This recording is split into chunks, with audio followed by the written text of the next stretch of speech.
I'd like to offer some brief reflections on, and I might continue this later in another presentation, but I'd like to offer some brief reflections on some considerations that lead us to an understanding of the existence of God.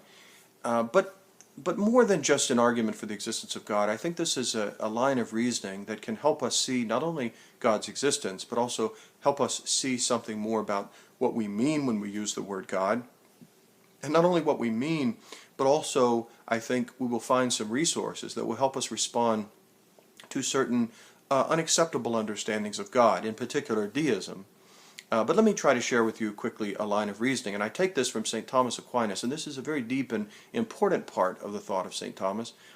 The first consideration, or the first thing I would like to do, is sort of enter into this subject in an indirect way by showing you the analogy that Aquinas uses to try to make the point that I want to make here in this presentation. I want you to imagine a cup of water, and that cup of water, we take it outside on a hot summer day, and we leave it sitting outside, and we go and pick up the water, and we find that it's very hot. We then take that same cup of water, and we put it in the refrigerator or in the freezer. And we find that we go back a little while later, and now it's very cold. So the water itself was hot. It was sitting outside and soaking up the heat from the sun, and then we put it in the refrigerator, and now it's very cold. I draw a conclusion from that, and the conclusion is that the water itself is neutral with respect to temperature. The water can be hot and it can be cold. Now, if I ask, why is the water hot or why is the water cold, I find that in order to answer that question, I have to go outside of the water and seek the cause or the reason for its varying temperatures in some sort of extrinsic cause or cause outside of the thing itself, the water. So, for instance, in the case of the cup of water sitting outside, and I ask, why is the cup of water hot? I say, well, because it's a hot day, because the sun is shining brightly and it's very warm outside, and so the water is simply absorbing the heat of the day. If I ask when the water is cold, why is it so cold?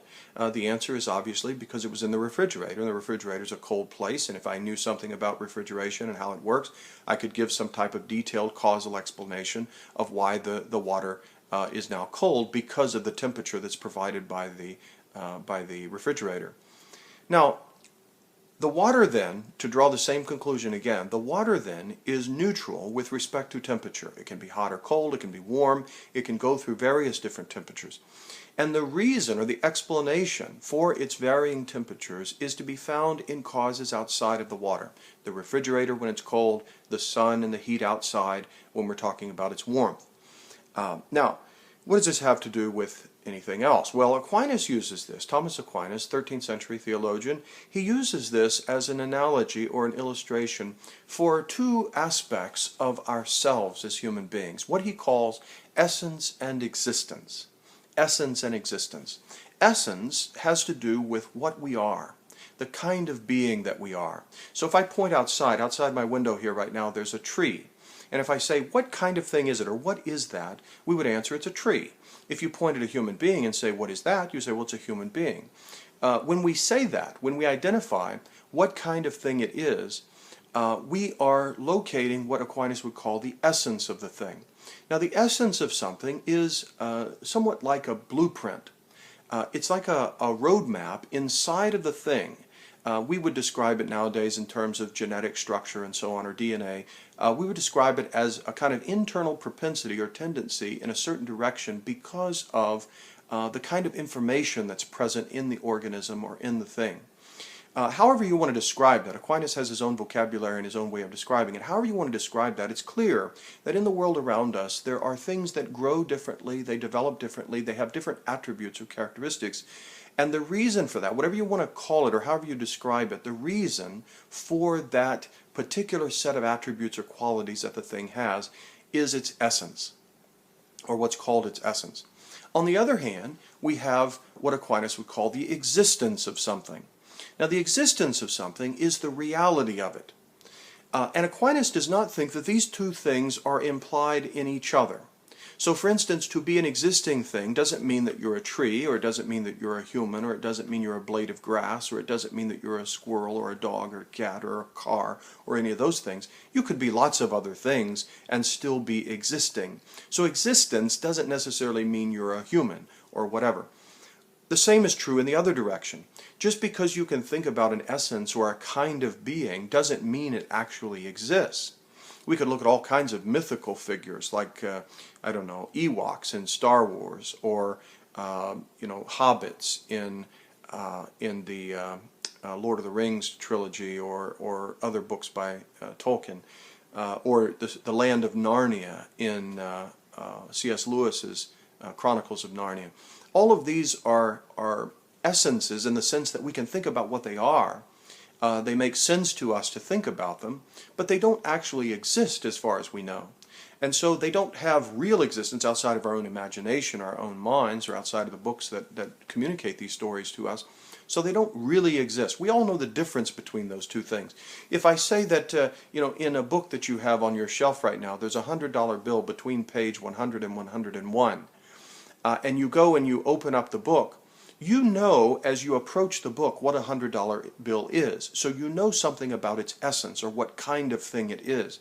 But you don't know whether it actually exists until you get there and look between page 100 and 101, and you look at it and you see, oh, there's not a $100 bill there, and so you say there's not really one there. It doesn't exist.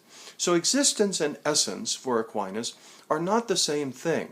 They are differentiated things or different things in us as human beings. So you, for example, are a kind of, somehow, some kind of combination of an essence along with some mysterious power to exist or to really be.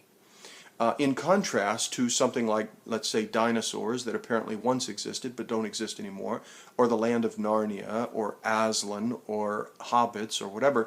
These are all beings of the mind, of the imagination, but they don't have real existence apart from the mind.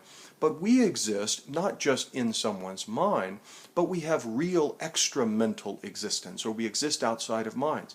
So Aquinas asked the question, where does the existence of the essence come from? What is the source of the existence of an essence? Because all essences don't really exist apart from the mind, like a hobbit, for example. They don't really exist outside of our minds or outside of a common shared imaginative world.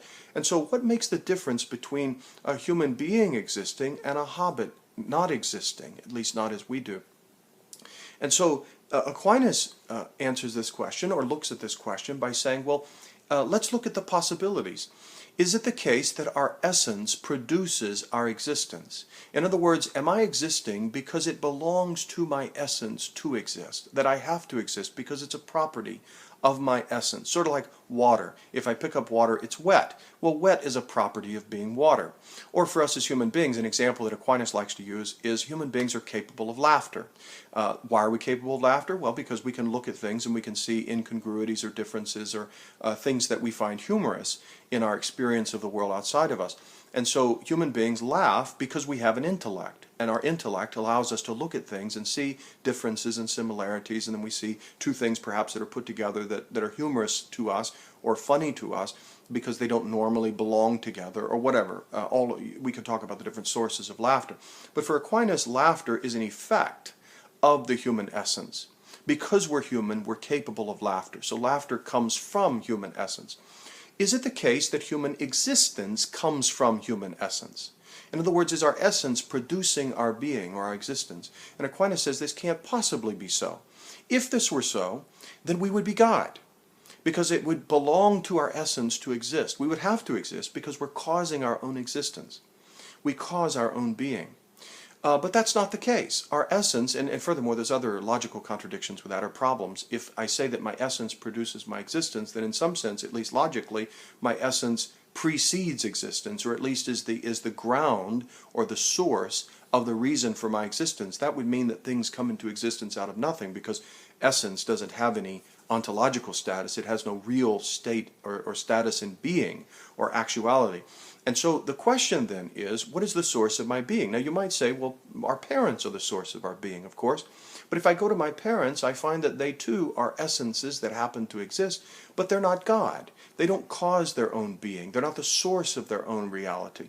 And so we have to go to another source. And what I find is that all the things in this world exist, but they don't have to exist. They can die. They once did not exist, but now they do exist.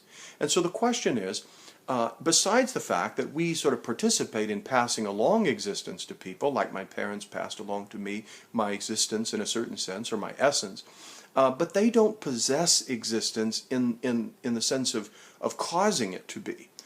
They simply find themselves as existing beings, sort of like the cup of water. Remember, the water can be hot and it can be cold. We can exist, we cannot exist. We don't have to exist. So what is the source of my existence? Well, it's got to be something outside of me, because I'm not self-caused. I'm not self-existent. So if the cause of my being is something outside of me, the question is, what is it? And it can't be mom and dad, at least not in the ultimate sense. They can't be the cause of my existence. They shared in it in some sense, but they are not the cause of existence themselves, and therefore they don't possess it to give it. They are receivers of it, just like the cup of water. It's hot, and therefore you can pour out the hot water into another cup, and it can give some of its heat to another. But still, it's not the cause of its own heat. The heat, the source of the heat, has to come from without or from beyond it. For Aquinas, for us as human beings, and for everything in the world around us, it exists because it is given the gift of existence. And that giver of existence must itself be the source or the explanation of existence. It must have the power of bringing things into being itself. Imagine this. If I were locked in a room and I were given the command to create a grain of sand, I have to bring a grain of sand into existence. How long would that take me? I would suggest to you it would take me forever to produce a grain of sand. I would never be able to produce a grain of sand because I can't bring something into existence out of nothing. It takes infinite power to bring into being or to give existence to that which does not have existence of itself. And I would suggest to you that until we get to a reality that has infinite power and is its own existence, that is its own source of existence, until we get to a reality like that, we are left with the mystery of why do existing beings actually exist like us. Just like the cup of water. If it's hot and I say, where did its heat come from? The answer will not come from the water. So it is with you and me. The answer of our existence will not come from within us. You can study me or you or whatever around us all day long, and the question will still nag us if we bother to think about it. The question will still bother us, why is there anything at all? Why is there anything in existence? And this, I think, this insight and this question of why is there anything at all is the deepest and most profound mystery for us as human beings, and the only reasonable answer to it is that there is a reality that explains its own being, its own actuality, and that we call God.